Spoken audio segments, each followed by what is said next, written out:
You reach for your phone before your feet hit the floor. That's the tell. Not because you're addicted, but because there's a room inside you that you've been avoiding, and the phone is the lock on the door. You already know what that room would say if you sat in it long enough. And the thing you're scared of hearing is the exact thing that would set you free. Try it sometime. Sit in a quiet room, no music, no podcast, no scrolling, no, I'll just check one thing. 10 minutes. Most people can't do it. Their hand twitches toward the screen like a reflex they didn't authorize. And the strange part is what they're running from. Silence has no claws. It doesn't attack. So why does it feel like standing at the edge of something? Because silence is the only place that tells you the truth without flinching. The noise you fill your day with does a specific job. It keeps the verdict out of earshot. The verdict is that quiet, steady read on your own life. The one that knows you said you'd start the thing 6 months ago. The one that remembers the project sitting in a folder you haven't opened. You can outrun that voice all day. You can bury it under group chats and dopamine and other people's opinions. But the second the room goes still, it clears its throat. So you make sure the room is never still. Here's what that costs you. And it's more than you think. The people building real things, the ones whose work you screenshot and save and tell yourself you'll do, one day, they have a strange habit in common. They're comfortable being bored. They can sit with a hard problem for an hour without escaping into distraction.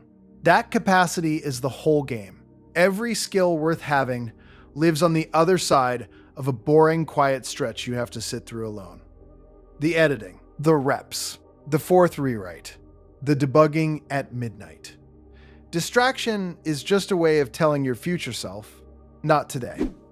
And distraction always has a respectable disguise. You call it research.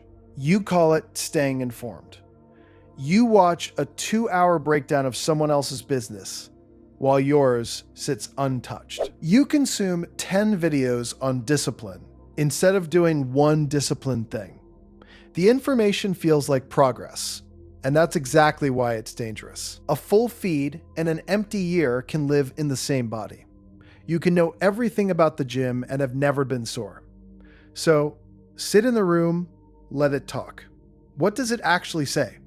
For most people, the first thing it says isn't even harsh. It's a question. What do you actually want? And that question terrifies people more than failure does. Because the honest answer might mean dismantling the life you've already half built to please everyone else. The course your parents nodded at. The path your friends understand. The version of you that's easy to explain at dinner. The one whose daily routine fits a mold you picked years ago. Silence doesn't care about any of that. And a private habit log strips it away the same way.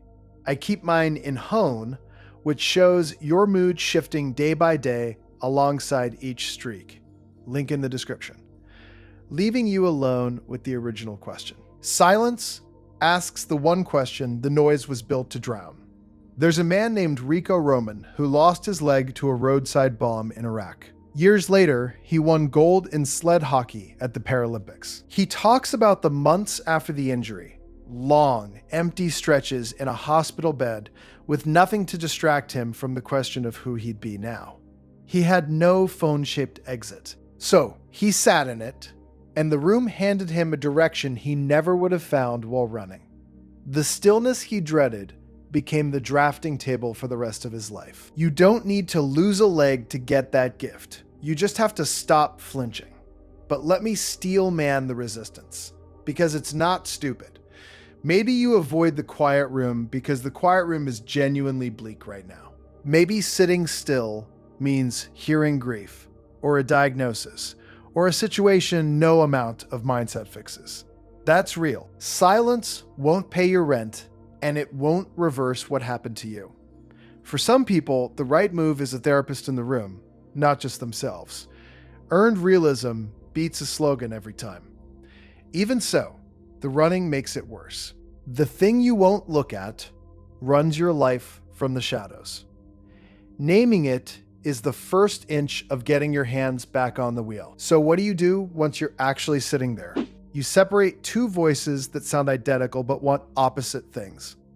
One voice is shame. It tells you you're behind, you're lazy, you blew it. That voice is loud and useless. The other voice is quieter, and it's just pointing. It says, that direction. It orients you instead of insulting you. Most people hear the shame, decide the quiet room is a torture chamber, and grab the phone. They never stay long enough to reach the second voice. The signal always sits underneath the noise of your own self-criticism. You have to wait it out. And waiting is a skill, a muscle, one you've probably let go soft. Start absurdly small. 5 minutes a day where you do nothing and go nowhere. No journal prompt, no app, no productivity hack stapled to it. Just you and the room. The first few times, your mind will throw everything it has at you. Every undone task, every awkward memory, every itch to move. Let it. You're teaching your system that stillness is survivable. After a week or two, something shifts. The panic thins out. Ideas start arriving. The kind that only show up when you stop yanking your attention in 9 directions. You'll notice a pattern once the quiet stops scaring you.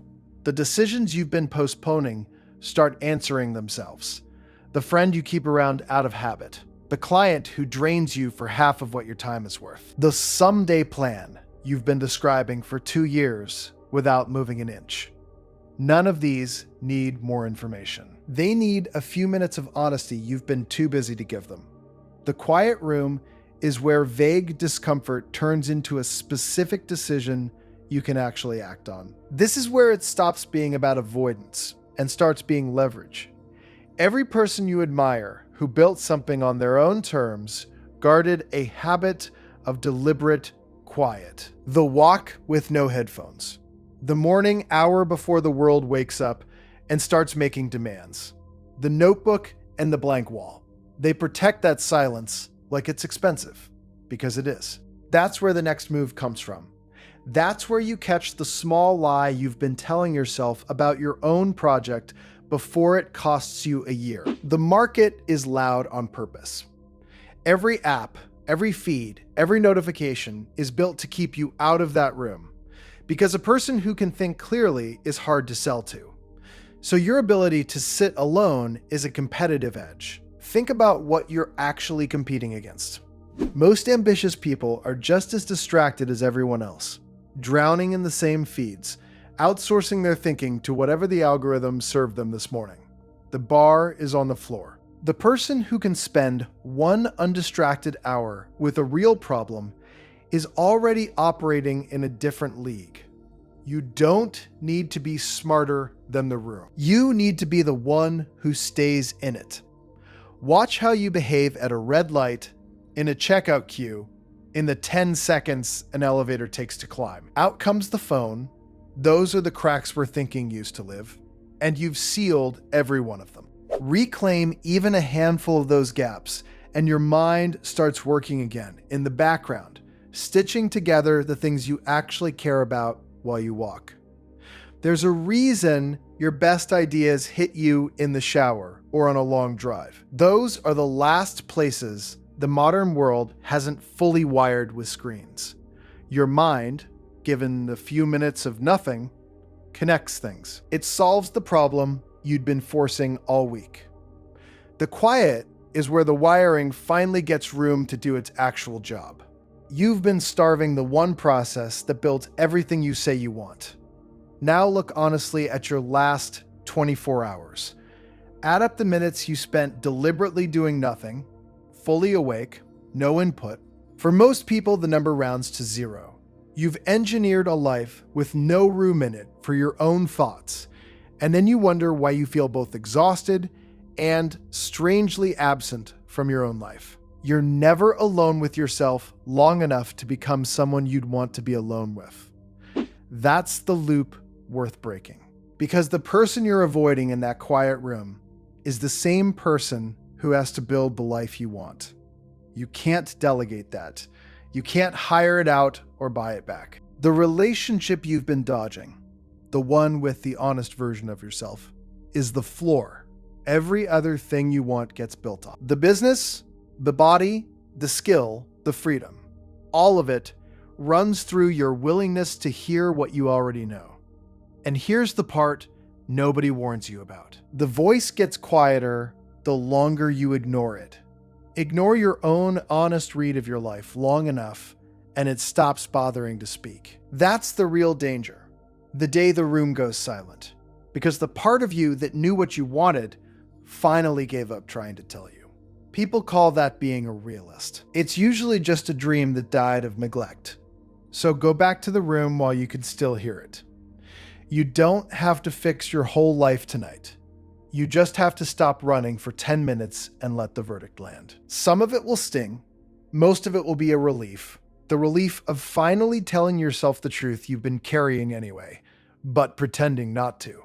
The weight was never the truth. The weight was the holding of it at arm's length. Tonight, before the phone, before the feed, before you hand your last waking hour to a stranger's content, sit in the quiet for 10 minutes. Let it tell you what you already know. Then do one small thing it asked you to do, not the whole mountain. The first step, the folder you haven't opened, the message you haven't sent, the rep you've been skipping. The room has been waiting